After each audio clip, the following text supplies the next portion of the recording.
5 fragrance brands taking your money on image, and 5 that actually justify the spend.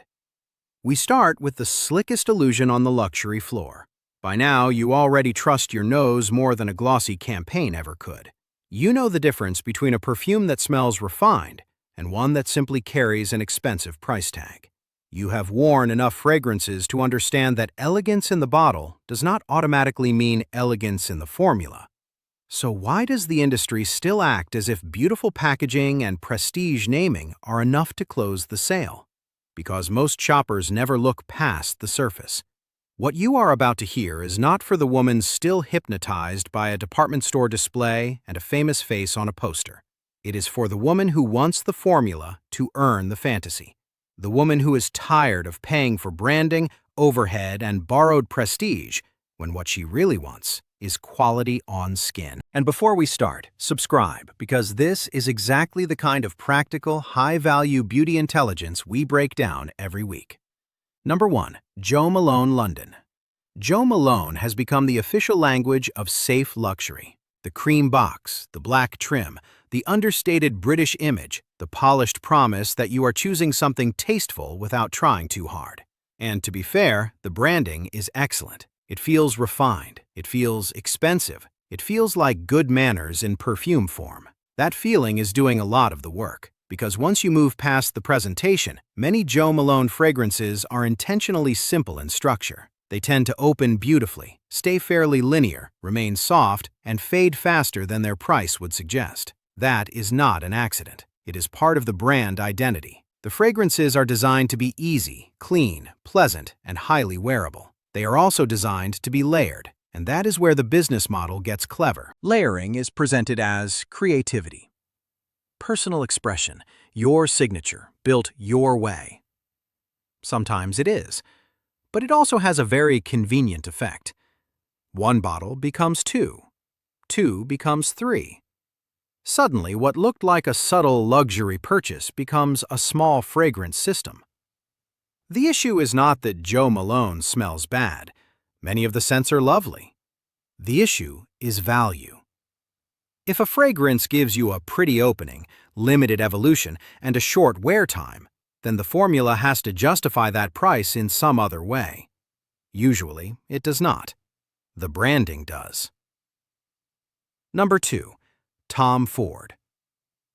Tom Ford understood one thing better than almost anyone in modern beauty. People do not just buy perfume. They buy identity. They buy mood. They buy the fantasy of becoming the kind of person who wears it. And Tom Ford sells that fantasy masterfully. Dark bottles, provocative names, polished excess. Everything staged to suggest that this is not just fragrance. This is power, sexuality, exclusivity, danger. He built a complete visual world and slipped perfume into the center of it. The problem is not quality alone. Some Tom Ford fragrances are excellent. Some truly deserve the attention they get. The problem is the pricing logic. The brand prices entire collections as if they all belong in the same artistic tier, and they simply do not. This becomes most obvious in the private blend line. That is where the numbers start asking more than the formulas can comfortably defend. Once you cross into that range, you are no longer paying only for scent. You are paying for image architecture, for packaging, for status, for the maintained illusion that this bottle exists in a different universe from mainstream beauty, even when the production reality is less romantic than the marketing implies. A good test is simple. Smell a Tom Ford fragrance beside a truly independent niche perfume at a comparable price. Often, the niche fragrance will show more complexity, more texture, more movement, and a more distinctive identity over time. What it may not have is instant recognition. It will not have the Tom Ford mythology attached to it. And that mythology costs money. The real question is whether recognition is what you want, or whether you want the best perfume your budget can actually buy. Number 3. Chanel. Chanel is the most delicate case on this list because Chanel has absolutely earned part of its authority. This is not a house built on emptiness. Chanel has created masterpieces. Chanel has shaped perfume history. Chanel has produced fragrances of real discipline, beauty, and influence. That part is true. But once a brand reaches that level of cultural authority, something interesting happens. It no longer has to sell only perfume. It can sell certainty. It can sell reassurance. It can sell the comfort of a decision that already feels approved. And Chanel does that exceptionally well. For many women, especially women who associate Chanel with elegance passed down through mothers, grandmothers, and old notions of polished femininity, the name itself carries emotional weight. Buying Chanel can feel like choosing correctly before you have even tested alternatives. It feels safe. It feels validated. It feels like taste with no risk attached. That feeling is powerful. But it is not the same thing as discovering the most interesting fragrance for your money. The women who get the best value from Chanel are the ones who truly love a specific Chanel scent. They have worn it, compared it, lived with it, and chosen it with conviction. They are buying perfume. Everyone else may be buying permission. Permission to feel elegant, permission to feel classic, permission to feel certain. And those are not the same purchase. Number 4. Dior. Dior has perfected luxury as spectacle. Everything about the perfume experience is designed to impress before the fragrance even touches skin. The visuals are cinematic. The ambassadors are globally recognizable. The bottles are polished for immediate impact. Standing at a Dior counter can feel less like shopping and more like stepping into a miniature film about desire, status, and aspiration. And all of that costs money. Dior's most famous women's fragrances smell polished, expensive, and widely appealing. They also smell very familiar. J'adore, Miss Dior, the Poison line. These are not intimate discoveries. They are global perfume landmarks, worn by enormous numbers of women, and intentionally so.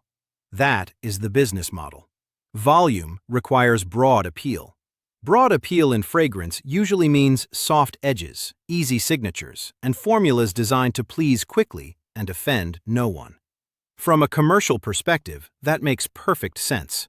From a personal taste perspective, especially for a woman who has spent years refining her preferences, it can feel underwhelming. Because aspiration and individuality are not the same thing, Dior is brilliant at selling the dream of luxury. But if what you want is a scent that feels personal, specific, and less expected, then paying premium prices for global familiarity can start to feel like a compromise dressed up as glamour. Number 5. Maison Francis Kurkdjian. This one needs honesty because the house itself is not the problem. Maison Francis Kurkdjian earned its early reputation. Francis Kurkdjian is an extremely skilled perfumer. The brand built real credibility. The compositions are polished. The aesthetic is coherent. The luxury positioning did not come out of nowhere. Then, Baccarat Rouge 540 exploded. And once that happened, the brand changed in the public imagination almost overnight. Baccarat Rouge 540 moved from exclusive to iconic, from iconic to heavily copied, and from heavily copied to almost culturally overexposed. The scent profile became so recognizable that even people outside fragrance circles started identifying it. Then came the clones, the inspired versions, the social media obsession, the endless duplication at every price level. That kind of popularity changes the meaning of luxury, because luxury in fragrance is not only about technical quality, it is also about distinctiveness, surprise, and the sense that what you are wearing still feels considered rather than algorithmic. When a perfume becomes that recognizable, part of the mystique disappears, even if the composition itself remains excellent. And that spillover affects the whole house. So yes, the perfumery is real, but the luxury proposition becomes harder to defend when what you are buying has already been translated, copied, and mass-referenced so thoroughly that the exclusivity has largely dissolved. Now, the 5 that actually earn the price. These are not houses relying on giant campaigns to convince you. They are not winning through noise. They are winning through structure, character, craftsmanship, and the kind of identity that becomes clearer the longer you wear them. Number 6. Guerlain. Guerlain is what happens when a perfume house spends nearly 2 centuries understanding its own language. There is heritage here, yes, but more importantly, there is continuity, a house style, a sense that the perfumes know what they are trying to be, and that still matters. Guerlain fragrances often feel composed rather than assembled. They unfold, they breathe, they develop with patience. In an era that rewards instant appeal and fast impressions, that kind of evolution can almost feel radical. But it is exactly what separates a good-smelling product from a real perfume experience.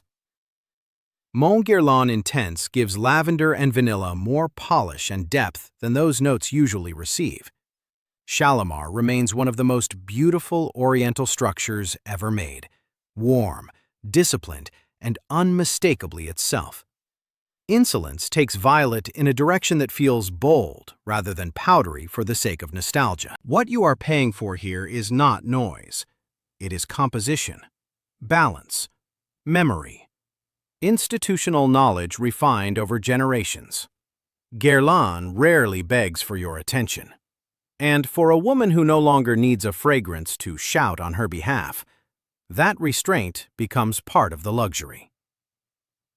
Number 7. Hermès. Hermès does something very few luxury houses manage well. It makes understatement feel rich. These perfumes do not need to dominate the room to leave an impression. They sit closer to the skin. They unfold with grace. They reveal themselves to people who come near rather than broadcasting themselves from across the building. That is a very particular kind of confidence. And for many women, especially after 40, it aligns with a deeper kind of personal style. Less performance, more presence. Hermès understands elegance as suggestion, not declaration. Jour d'Hermès is luminous without feeling thin. Tuiles d'Hermès Eau Poivrée takes spice and brightness and turns them into something playful, but still polished. 24 Faubourg remains one of the most elegant floral signatures in luxury perfumery, refined without becoming sterile. You are paying for control here, for discipline, for raw materials handled with intelligence, for fragrances that trust the wearer enough not to overwhelm her. That kind of taste is rare, and it is worth paying for. Number 8. Serge Lutens. Serge Lutens is for the woman who no longer needs her fragrance to be instantly understood. This house was built around mood, atmosphere, shadow, memory, and emotional texture. These are not perfumes designed to win universal approval in the first 30 seconds. They are meant to unfold slowly, to deepen with wear, and to say something more interesting than simply, "This smells nice." That difference matters. Fragrances built for immediate mass approval often carry a hidden anxiety. They want to be liked by everyone, right away, without risk. Serge Lutens does not operate like that. These perfumes assume maturity. They assume curiosity. They assume you are comfortable with complexity. Féminité du Bois changed the conversation around woody fragrances for women. Ambre Sultan gives amber weight, warmth, and mystery without collapsing into sugary softness.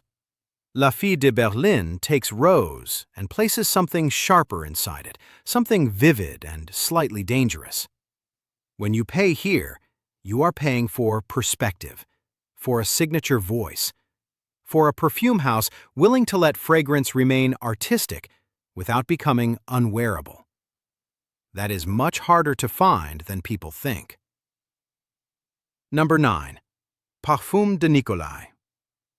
Parfums de Nicolai is where many women end up once they are tired of paying for names and ready to pay for formulas again. Patricia de Nicolai built this house independently, and you can feel that independence in the perfumes. They do not seem filtered through committees. They do not smell focus grouped. They smell like someone cared more about the composition than the campaign. And that changes everything. There is no hype premium here, no celebrity endorsement tax, no giant marketing machine built into the bottle price. What you get instead is concentration where it belongs, in the quality of materials, the intelligence of the construction, and the clarity of the finished perfume.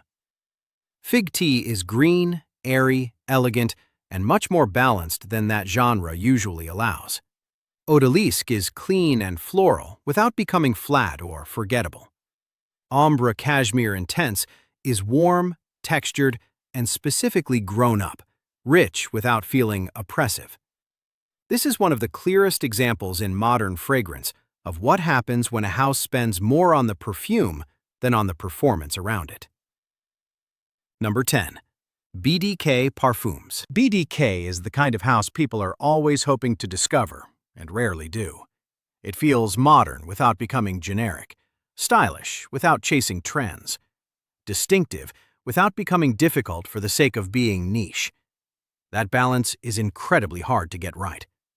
A lot of contemporary niche brands fall into one of two traps. Either they become so conceptual that wearing them feels like homework, or they lean so heavily into easy wearability that they lose all character. BDK moves between those extremes with real control. Rouge Smoking opens with a bright, playful energy, and then dries down into something more textured and interesting than you first expect. Gris Charnel has that smooth, modern, quietly sensual quality people keep chasing but rarely find done this well. Velvet Tonka gives gourmand warmth, shape, and polish instead of letting it turn edible and obvious. What BDK offers is identity, real identity, not just a luxury look from a distance, but a fragrance experience that still feels current, personal, and worth noticing up close. And that is the pattern across all 10 brands. The biggest names are not automatically the best buys. The most visible bottles are not automatically the most rewarding ones. And the houses spending the most to convince you they are luxurious are often the ones relying most heavily on everything except the liquid itself. By this point in your life, your taste should not need instructions from a campaign. You have already done the expensive part. You have spent years learning what feels true, what feels elegant, what feels like you. Your perfume should reflect that, not somebody else's marketing budget.